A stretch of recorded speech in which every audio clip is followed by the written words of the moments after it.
बारे में जाना, सर्दी गर्मी वर्षा, ये हमारे मौसम है। तो वर्षा से पहले बहुत तेज गर्मी पड़ती है, सारा धरती का पानी भाप बन के उठ जाता है, धरती में प्लेट्स में दरार आ जाती है और सब लोग पानी की एक बूंद के लिए तरस जाते हैं। और जब जैसे बारिश का महीना आने वाला होता है, पहला महीना मैंने बताया आपको आषाढ़, तो एक उम्मीद मन में होती है कि अब वर्षा आएगी तो हम हमारे मन को मजबूत बना लेते हैं कि अब हमारी सारी प्रॉब्लम दूर हो जाएगी। ठीक है, तो अब यहाँ पर बारिश के समय जब पहली बूंद गिरती है, पहली बारिश होती है, तो हर व्यक्ति अपने अलग नज़रिए से सोचता है।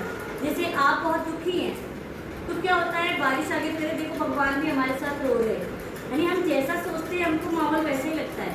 और यदि आप बहुत खुश हो तो देखो भगवान जी ने खुश होकर बारिश कर दी। तो ये हमारी सोच कैसी है उस पर निर्भर करता है। तो लोग कैसे कैसे अपनी कल्पनाएं कर रहे हैं, लोग सोच रहे हैं, इस कविता के जरिए गोपाल कृष्ण पोल जी ने बताया। पहला पैराग्राफ पढ़ेंगे। वह पावस का प्रथम दिवस जब पहली बूंद धरा पर आई। अभी हम रिपीट नहीं करेंगे, एक बार हो चुका है। वह पावस का प्रथम, पावस मतलब वर्षा ऋतु, वर्षा ऋतु का जो पहला दिन है वो कौन क्या हुआ था उस दिन वर्षा ऋतु में? पहली बूंद कहाँ पर आई थी?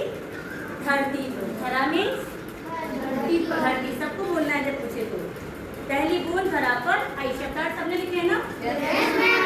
अंकुर फूट पड़ा धरती से, नवजीवन के नए अंकुर डाले। अंकुर क्या है? जो बीज होते हैं ना, हम जब भी फल खाते हैं, कुछ भी खाते हैं, जमीन में डाल देते हैं, वो अंकुर क्या होता है? गल जाता है, गल के एकदम से बादल जब बरसते हैं तो फूटता है, और फूट के उसमें क्या होता है? ऐसे एक कॉम्पस भी निकलने लगती है, पत्तियां। देखिए आपने किसी पौधे को पनपते हुए देखा है? ऐसी वो पत्ती, छोटी छोटी पत्तियां निकलना शुरू हो जाती है किसी बीज में, देखा है आपने?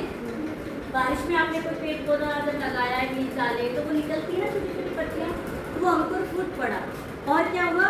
नव जीवन ने ली अंगड़ाई। अंगड़ाई मतलब हम क्या करते हैं? शरीर को खींचते हैं, थोड़ा सा फैलाते हैं, तो ऐसा लग रहा है जैसे एक बीज है ना अपने शरीर को फैला रहा है, यानी एक नया जीवन। बीज पहले तो कोई लिविंग में नहीं आता, लेकिन जैसे ही वो फूटता है वो लिविंग बन जाता है, और वो एकदम ऐसा लग रहा है फैलने के लिए कोशिश कर रहा है। यानी कोई किसी को ऐसा लगता है बारिश आती है तो क्या होता है?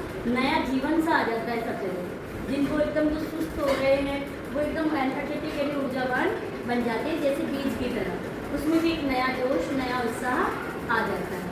फिर दूसरी सोच, दूसरे पैराग्राफ में, धरती के सूखे अधरों पर गिरी बूंद अमृत सी आकर।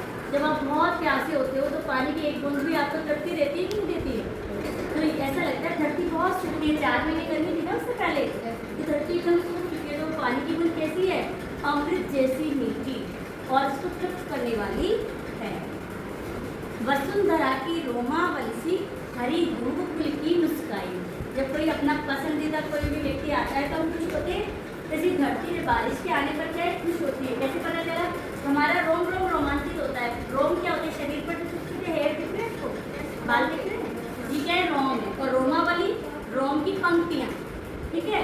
तो ऐसे धरती की रोम क्या है? दूब, हरी दूब है ना, ये क्या है? धरती की रोम है। ये छोटी सी लाइन में हरी दूब, बहुत सारी हरी दूब दिखाई दे रही है बारिश के टाइम सत्ताई पर। तो जब पहली वर्षा आते ही धूप बन जाती है, जैसा लगता है मानो ये धूप क्या कर रही है? पुलकित हो रही है, मुस्कुरा रही है, खुश है। किसके आने से खुश है?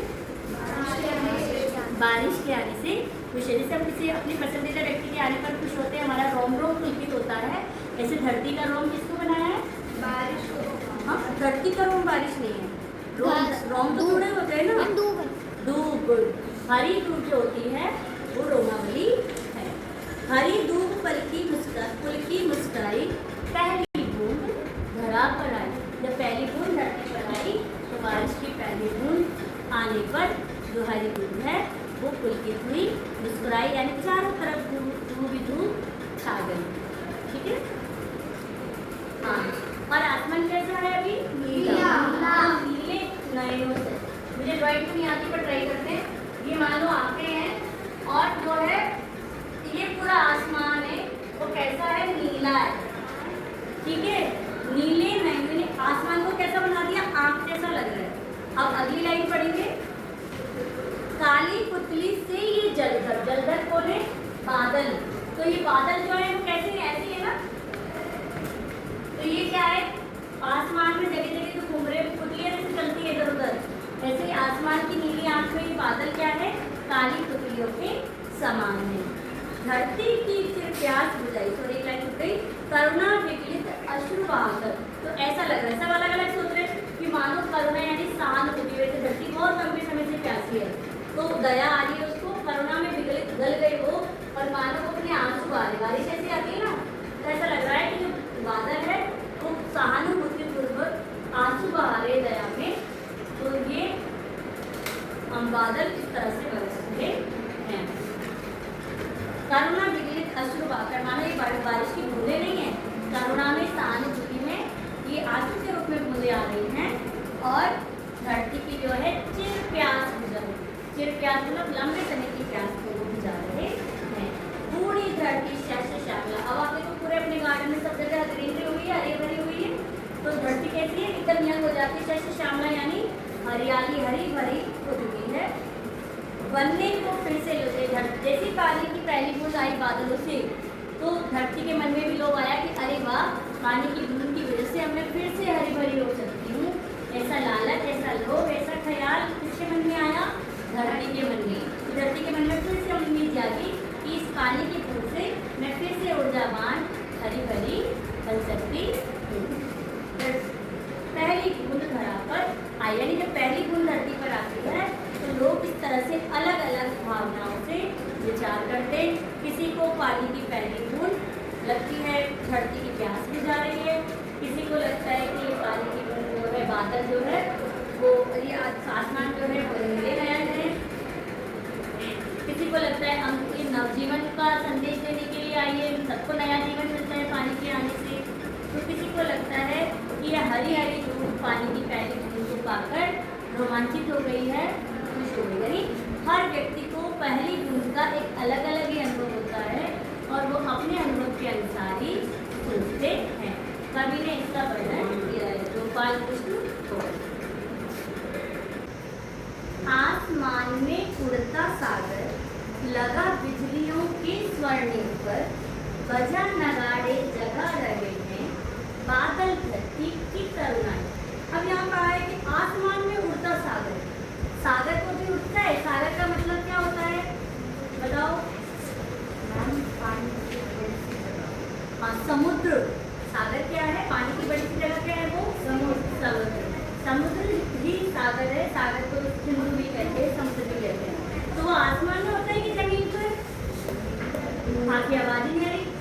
समुद्र कहाँ होता है, आसमान में कि जमीन पर? जमीन पर। लेकिन ये क्या कह रहे हैं, आसमान में उड़ता सागर। दरअसल तो सागर नहीं, इसे कह रहे हैं बादलों को। बादलों में पानी भरा हुआ है और बादल इधर से उधर हवा की वजह से उड़ रहे हैं, तो वो क्या लग रहा है, ऐसा लग रहा है जैसे वो सागर जैसा होता है, सागर से सिमिलरिटी यानी समानता दिखाई देने की वजह से आसमान में उड़ता सागर। तो वो उड़ता सागर क्या है? बादल है। लगा बिजलियों के स्वर्णिम पर, जब कोई उड़ता है तो उसके पर होते हैं, पंख होते हैं, तो इस सागर पे यानी बादल रूपी जो सागर है उसके पंख किसके हैं? जो बिजलियाँ कड़कती है वो कैसी होती है? सुनहरी होती है, गोल्डन देखी है, तो बिजली कड़कती हुई देखा है? हाँ, तो वो ऐसा लग रहा है कि बिजलियों के पंख लगा दी, जब एकदम कड़कती है तो ऐसे निकलती है ना, तो इन बादलों के बीच में इसे ऐसे लगता है कि स्वर्णिम पंख वहाँ पर उनके उड़ते हुए बादलों में स्वर्णिम पंख लगे हों, जैसे उड़ते हुए सागर के स्वर्णिम पंख हैं। क्या है? बिजली। बजा नगाड़े जगाड़े, जब कभी आप जगते भी, आपकी मम्मी भी आपको जगाती है, कभी कोई आवाज़ करके जगाता है, तो ऐसा लग रहा है धरती कैसी गर्मी की वजह से बेहाल है, एकदम कमजोर है, ठीक है, निढाल हो गई है। जैसे ना बड़े बुजुर्ग हो जाते हैं ना, जिनके अंग बिल्कुल शिथिल कमजोर पड़ जाते हैं, तो ऐसा लग रहा है बादल जोर जोर से गर्जना करके क्या कर रहे हैं, नगाड़े बजा के, और धरती के अंदर की जो ऊर्जा है, वैसे तरुणाई का मीनिंग क्या होता है? युवा अवस्था, यानी एकदम निढाल पड़ी धरती में फिर से ऊर्जा का संचार करने के लिए, फिर से उत्साह का संचार करने के लिए बादल क्या कर रहे हैं? जोर जोर से गरज रहे। ऐसा लग रहा है मानो नगाड़े बजा बजा कर वो क्या कर रहे हैं? धरती की तरुणाई को, उनकी ऊर्जा को, उनकी युवावस्था को जगाने का प्रयास कर रहे हैं। समझ आया आप सभी को? इसमें